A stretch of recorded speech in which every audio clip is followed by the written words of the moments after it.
We are going an hour, let's see, 6 hours, 28 minutes, 58 seconds, and we go to our next group here on International Podcast Day, Wrestling Edition. We're going to be talking some fantasy college wrestling. Yes, it's a thing. It's a thing. It's a thing. Tony DiMarco, Todd Szewczyk. He's actually spelling his name phonetically, so I don't have to go through the Polish CZYXQLMNOPs. So you didn't know there could be that many letters without a vowel, did you? How many world championships have I been to? Come on, That's true. I was looking at it, I'm like, well, initially I was going to be like, how would I say that? So I was thinking a check on the end, but I was okay. So I was going to go Szewczyk. Yeah, I wouldn't have been completely wrong, but I shouldn't have helped you. I should have just seen what would have come out of it. That would be bad journalism. I mean, come on. You'd be like, well, you didn't do your research. Well, shut up. So already we are going right into the goofiness with this one, but we're talking fantasy college wrestling podcast for all your major decisions. Tony DiMarco, Todd Szewczyk, welcome to International Podcast Day. Thanks for having us. Thanks for having us, man. All right. So, Tony, you've actually been a patron of the network there for a while. One, I appreciate that. First, and it's not your first shout out, but thanks for that. And I will hide the real names of Twitter personalities. We'll leave that alone. Hint, hint, nudge, nudge. But first off, I've been doing. I used to do the fantasy wrestling thing, and it was really before I. Right now I can't do it because of my role with the NCAA, and the term still kind of gets related to. It's in some places it's gambling, some places it's not. So that being out of the way, I used to be in a group with the WrestlingTalk.com, which was an old forum that was a great group of people, and we did this fantasy wrestling, and it was such a brutal thing. And like whoever had, I had the insight because I had all the schedules and such with Intermat when I was there, and it was like, it was still just like, it was hard to put together. It was like, how do you really do it? And now we've come to the point where we've got all the results, Track Wrestling, WrestleStat, Flow Arena, all that stuff. So something like what you guys are doing with a fantasy college wrestling podcast can actually exist. Yes. That out of the way, Tony, who had the idea for this? Who came up with it? Tell me the origin story of the fantasy college wrestling podcast. So the origin story really goes back to after I graduated from college. And so I started wrestling when I was in 6th grade. Actually, Todd was my coach in high school. And I started in 6th grade. The head coach was the middle school gym teacher, and he had like a 2-week program of teaching wrestling and everything. I had never wrestled before. I was a soccer, baseball kind of kid. And at the end of the 2 weeks, we had a takedown tournament. I did really well at it. He took me aside, Chris Mott's the head coach at Unionville at the time. And he goes, hey, maybe you should try out, come out to the wrestling team, 7th grade, everything.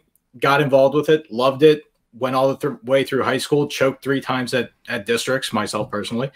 And then ended up wrestling at Elizabethtown College outside of Hershey, Pennsylvania, under Eric Fresh Walker. Yep. Over the Blue Jays. Yep. I know E-Town very well. And I was the probably utility guy between 65 and 97. Still a little mad. He never got me in that heavyweight exhibition match, so I could say I wrestled half the weights throughout college. But after graduating, I came back, started coaching with Chris Motts and Todd here, and Todd and another coach, Ian Crampton, had been going to nationals for a few years, and they always would talk about how they loved it. I was a terrible student. I didn't follow Division I wrestling throughout my career, and I wanted to get involved. I wanted to be a part of that because it's the stories that they come back with are fantastic, and everybody knows watching, being there, just the drama, the storylines, everything like that is fantastic. And so I needed a way to motivate myself, and we came up with the idea of starting a fantasy season, fantasy wrestling season, where not just the typical, end of the season March Madness kind of thing, picking your 10 wrestlers, but doing a full season long, every match kind of matters type thing. And then we did modifications with ranked wins. So if you beat Spencer Lee, you get 6 extra points on top of your match or things like that. So that's where it really started. And then with WrestleStat coming out with basically the first commercially public product, like platform for wrestling, I thought, well, we do it. Why don't I just put on paper what I'm doing basically every week, listening to every podcast I can, going on every mat forum, going on every, school flyer or press release or anything like that, and just kind of list things. And it turned out that it was easier to talk about it, like doing a recap and everything, than just writing the articles. And that's why our podcast kind of started in week 3 of last year. we missed the first 2 weeks. But like most podcasts, Todd and I and a bunch of other friends, coaches, sit around, drink, talk wrestling. And we thought, why don't we just put it on a podcast? It can't be the craziest thing that's on the internet, I'm sure. So maybe somebody will listen to it. Definitely not the craziest group of guys that want to sit there and talk about wrestling. Now, Todd, you look frozen here for a minute as we're about to go to you to get your perspective, but he's just in that deep thought. So, Todd, yeah. I'm going to kick and I can kick him. That's one thing about StreamYard. I can kick and now I can come back in. We can continue the conversation.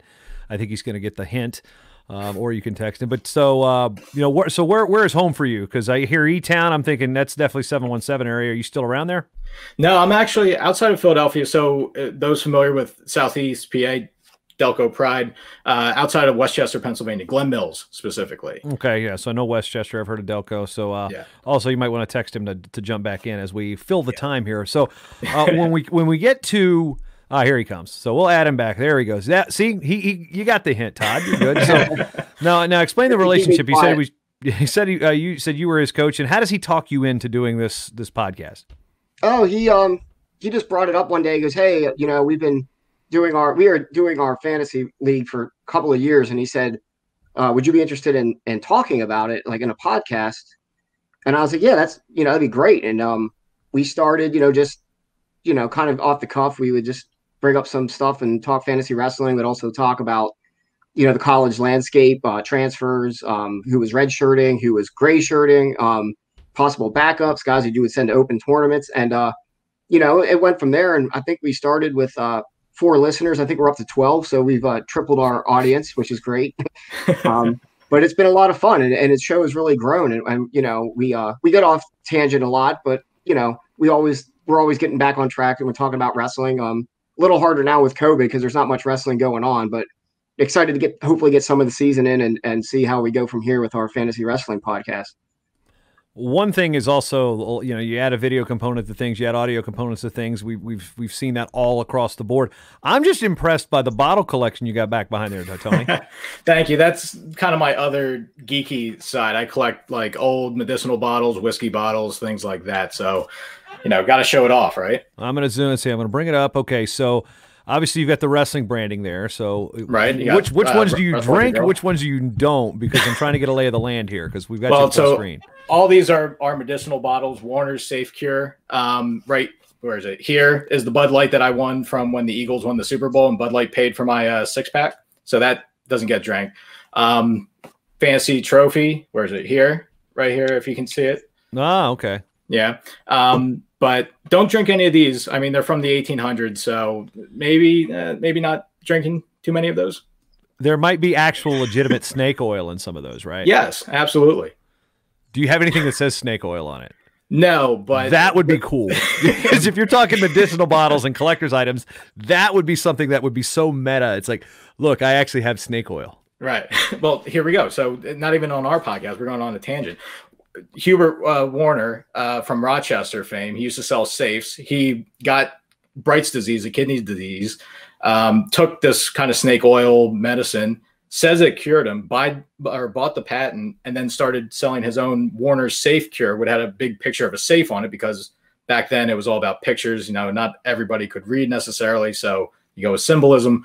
And he became one of the largest patent medicines from Rochester, Toronto, London, Czechoslovakia at the time, Melbourne, Australia, worldwide. So he's one of the biggest patent medicines until the Food and Drug Administration kind of shut him down because he had to actually put what was in his concoction. See, now he does infomercials that are not approved by the FDA. So right. We see a lot of TV. Todd's just like, what are you guys talking about? Now, I'm sure you've heard a lot about this. Now, when we get to the podcast side of it, but it's the guts of the podcast here with Fantasy College Wrestling, because what we did with the old Wrestling Talk League, 15 years ago through message boards, we'd have a draft, and it'd be through a thread or AOL Instant Messenger or something like that.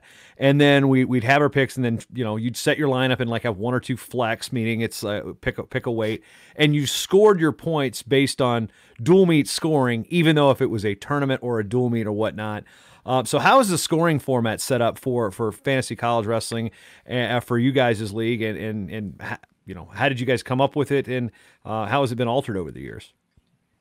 So when we started, we thought about doing just straight dual scoring, plus minus whatever the result was. Yeah, six for a fall. If you don't wrestle, does your backup get points if nobody's got him drafted? Basically, a handcuff now is what we call it in fantasy football. But all those things obviously taken into consideration. Yeah, that's how we started, and then we found out that that kind of prohibits me starting Nick Piccinini if he's wrestling like Jack Mueller, because why am I going to take that risk? I'd rather go with like Joe Manchio from Columbia, who's wrestling maybe a Sacred Heart or a Harvard guy or something like that. Maybe a better matchup. No disrespect to those programs. No respect. It's all about matchups. It's all about matchups. And and another tangent. That's kind of what I like about this fantasy wrestling aspect, is that not just the guys of notoriety. Any wrestler on any team can be the guy that you pick up that can win you that week, which is fun to look at because you're going through entire rosters. You're looking at the SoCon, you're looking at Big 10, Big 12, everybody. You're looking at maybe that backup or red shirt that's going to an open tournament, maybe not this year, that can win you that tournament, and he's going to score more points than Spencer Lee would have if you started him in one match. But, so are you picking rosters to start the year, or is it like almost like a daily fantasy kind of thing? So our personal league, it's a year-long thing. So we draft with the intention of that's the team that you're bringing the nationals as well. And we have like 3 tournaments in. You do total points. We do a head-to-head kind of dual tournament format, and then national tournament. Those are our 3 kind of in-season games. But we found out quickly, like I said, kind of not putting the guys against tough competition was kind of hindering the whole aspect of why we wanted to do this. So we started implementing bonus points. So based off of rankings, we would choose a ranking provider. And if you beat the number 1 guy, you get an added 6 points. If you lose to the number 1 guy, you only lose maybe -1 point if you lose by decision. So the risk reward was a little bit more so to put that tougher matchup in. As I think what WrestleStat's kind of seen, there's a lot of things that are in flux year to year. You start running into bugs and rules and results that kind of skew everything. So I know the guys at WrestleStat are doing an awesome job. They're putting in new customization for league managers and things like that, which is going to be awesome. I'm just hoping we have a season that we can actually use it, Yeah, and so Todd, where do you come in terms of the discussion points? What are you looking at? What are you analyzing to make things to balance out Tony here? I usually bring some comedic relief, or at least I try. And just personal insight from experience from my wrestling days. Like Tony said, I've been following it a lot longer than he has. I've been following wrestling, even college, since not in the early 90s. I've just always been around wrestling. My dad was a wrestling coach. Loved going to Division I nationals. Even watched it back in the day when it was on at 2 a.m. on ESPN. They wouldn't even show it live. They would do the replay late at night. But it's really amazing how much the sport has evolved, even just in the last handful of years, to the point where there's enough interest in the sport to actually have fantasy wrestling now, and to have a podcast and talk about fantasy wrestling, and and have college wrestlers that are interested in listening and participating. And we get comments like, "Hey, why wasn't I mentioned in your 125 yeah, that's gonna be my next question. It's like, people get mad. Hey, I was going to score a lot of bonus points this week. Come on. Yeah, yeah. And it's not perfect. It's a work in progress. Obviously, the one problem with fantasy wrestling that you don't have maybe in other sports is who's going to wrestle and who isn't. I mean, for football, they have to tell you if they're, even if it's a game time decision, they'll say, well, he may go or may not. But if they're out, they tell you that they're out. For wrestling, you still have an issue with guys that you start, and I can't wait to start this guy at the Midlands, and then he doesn't show up at the tournament, and that just killed your, whatever weight class it was for the weekend. So trying to adapt, adjust, overcome. Hopefully we can get something implemented where if somebody doesn't wrestle for some reason, you can spot wrestle somebody else. But yeah, it's been great, just following how the sport has evolved, and how we're trying to evolve with it with our fantasy wrestling rules.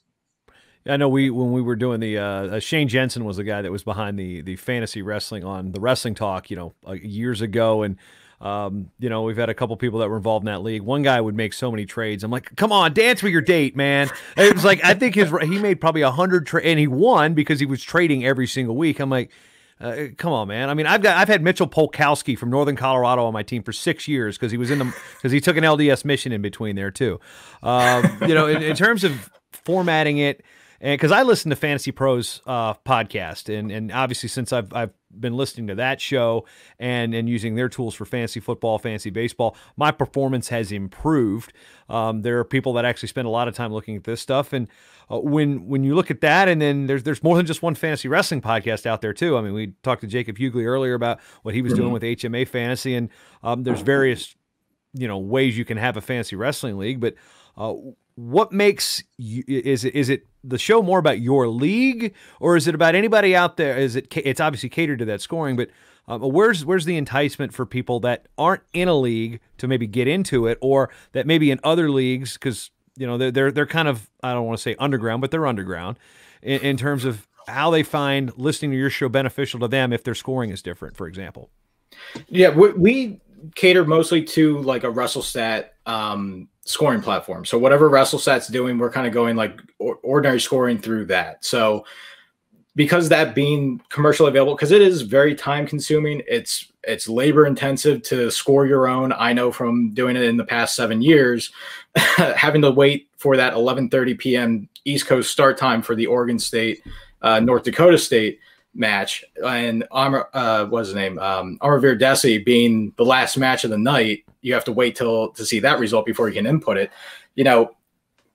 Being that WrestleStat is available to anyone who basically gets a free login and pays the fee, whatever it is going to be this year.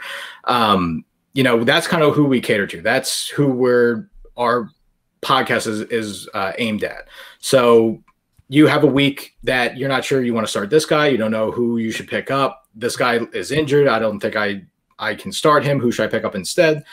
We're the podcast that hopefully, we're giving some insight and opinions that you take into consideration. Obviously, the buck stops with the actual league manager, but hopefully we can provide some insight to, who you should pick up for the week.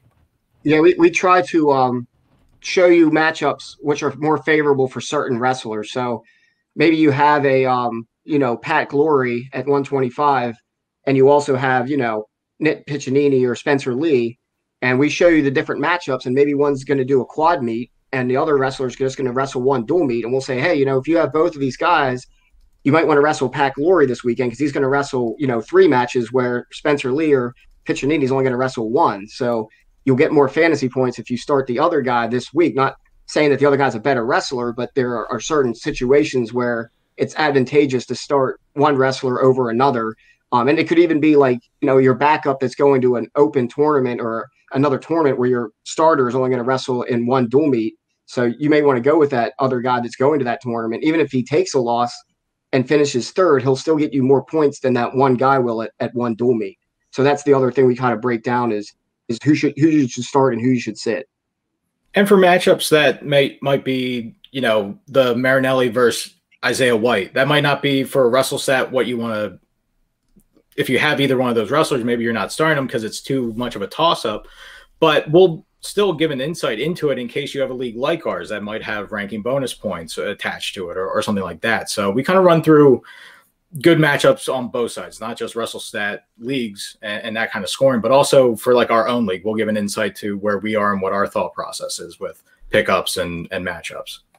Now, talking about the technology, because a lot of our discussions here on International Podcast Day, whether you're looking at the 60 podcasters and 40-some countries that Steve and Dave Lee are doing as part of this, and I'm doing the wrestling edition, is the technology. So when you want to start a show, what did you guys start out with, and what technology have you evolved with and kind of worked with and built in? I mean, most people start out with a USB mic and Audacity. So what did you guys start out with? That's it. We had basically, like I said, week 3 is when we actually started our podcast last season. And so I went on Amazon and I looked for a mic that had decent reviews. You're probably going to kill me. I got a 2-pack and it was like a $25 for a 2-pack. It's a 5 Fine something like that. This one's pinkish. I don't know why I got a pink one, but I got a pink one and a black one. I'm using one right now, so hopefully it sounds okay. That's a USB mic, and then we use Anchor also. And just because we didn't know how long this was going to last, we didn't know if it was going to be sustainable, if people were actually going to listen.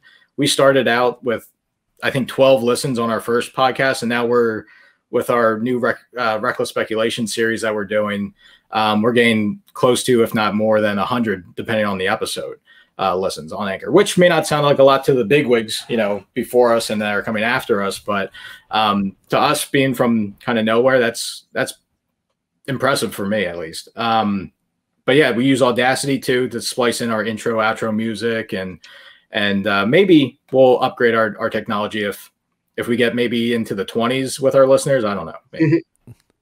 We did have Mickey Philippi retweet our Reckless Speculation, our last podcast. So I know he's listening, or at least he listened to our ACC one. Now, Reckless Speculation, that's something that definitely sounds like it's a fantasy sports term. Yep. Yeah, and that's been fun going with some guys that you've had on here that you're going to have. Like we had Kevin Clonch on as our first one from Michigan. We still don't have the timing right down on that. We did 3 teams with him, and that lasted about an hour and a half. And our last one we did with Cody Goodwin, who you're going to have on later, doing just the Iowa Hawkeyes, and that was about 2.5 hours. So Cody likes to talk too. I know that too firsthand. I mean, and we do too. He's got the gift of gab, and he's journalists. We do that thing. So that's what we do. But it's always fun. It's so much fun just getting on tangents and just talking wrestling. And like most shows, it was 2 guys that drink beer and talk podcasts. That seems to be like a running trend that we find. Yeah, one thing I've also been quick to tell people is that I host shows through Spreaker and through Libsyn. Those are my 2 primary distribution outlets in terms of and Blueberry before that. So, and being in the podcast space, one thing if you're curious about your numbers is, one, don't obsess about them, because I obsessed about them like initially. Now I check them once a month, the end of the month, just to see what it is. I don't even worry about, unless it's like, okay, I think that one's going to do good, or I'm curious on what goes where, because I know like the Guillotine Show, for example, that I have, and when I put it up on their homepage, they get their homepage traffic is phenomenal.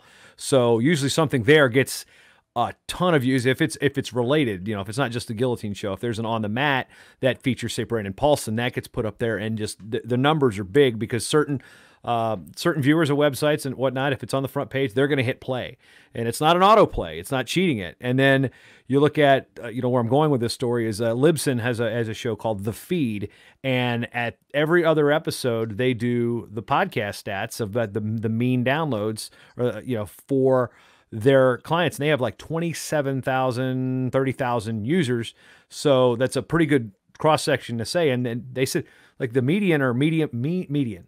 So the middle value is about anywhere from 130 to 170 given the month. So if you are there, if you're over that much, so you think 170 or 130 is like, well, that's not very many. Well, that's better than half of the podcasters. So don't think that every show has to be, I got to get 2,000 and 3,000, 4,000. Well, you're not going to get, nobody's getting Joe Rogan numbers in the wrestling community. Sorry, Ben Askren, you're on later with your cryptocurrency. Not going to happen unless you're on with Ariel Helwani or Uncle Chael. So one thing that I stress to podcasters is don't obsess about the stats. If you're having fun, keep having fun. I mean, if you're looking to make a business out of it, eventually great.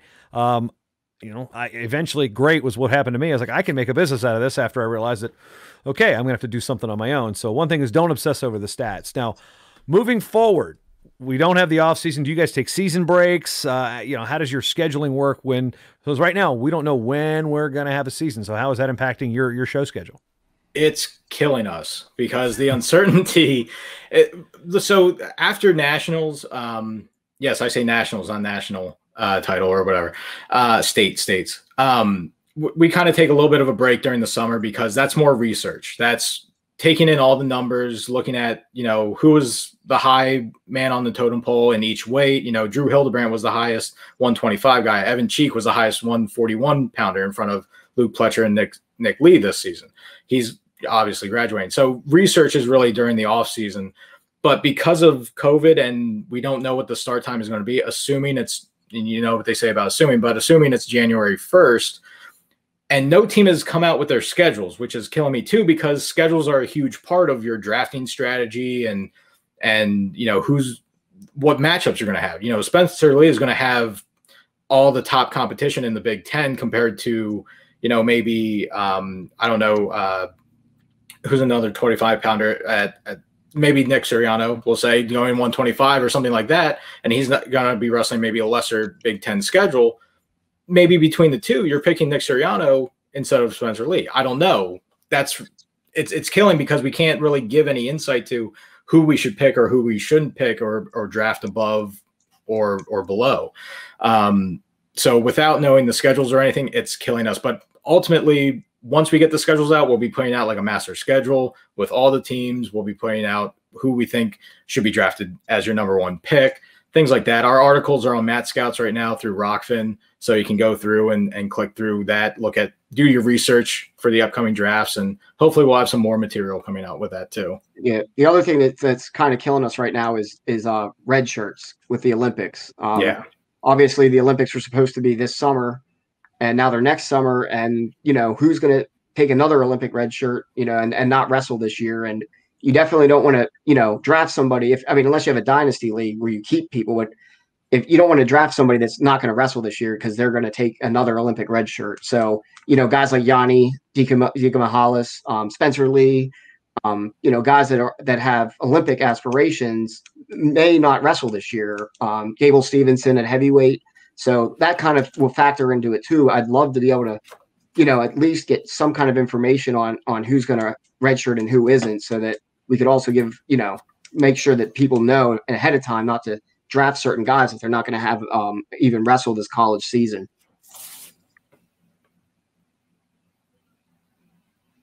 Oh, lost you. I had to cough and I didn't hit the mute button again. I've done that 3 times. 3 times in 7 hours. I think I'm pretty good with well that. Done. I think that's 97%. What's the bonus rate on that? How many fantasy points do I get on that? So, Tony, I'll leave it to you to wrap up in the short time, no pun intended, we got left. So where can they find you? Where can they find information out for all their major decisions? For all your major decisions, you can find us on Twitter at FantasyD1Russell. Our articles, like I said, are through Rockfin right now on the Matt Scouts channel, Willie Sailor's channel. Podcast you can find on all the major platforms, Apple, Spotify, I believe Spreaker and all those. But I think Anchor, Apple, and Spotify are like the big 3 that people usually listen to. So you can find us there. Our DMs are open if you have any questions, you have any advice or critiques of our show. I mean, right now we only have 1 review, and that was I'll say it was by Ross Bendick, because I had an Eddie Mush reference in one of our podcasts. So he said Eddie Mush 5-star review. There you go. So I have no idea who that is. So from Bronx Tale, the guy who gets his no. Okay. No. Just like the meatloaf reference from Tommy. You can tell me all you want. I'm not going to get it. That's fine. All right, gentlemen, much appreciation. I'll be sure to tune in once, even though I can't participate based on the whole NCAA rule thinger, because I don't want to lose my sweet gig that I have calling out the names at nationals. But I'll be there for all your fantasy inquests, perhaps. But anyway, gentlemen, always a pleasure. Thank you again, Tony, for your contributions, and Todd, great meeting you. And I'll be sure to listen. Thanks a lot. Thanks for having us. Take care.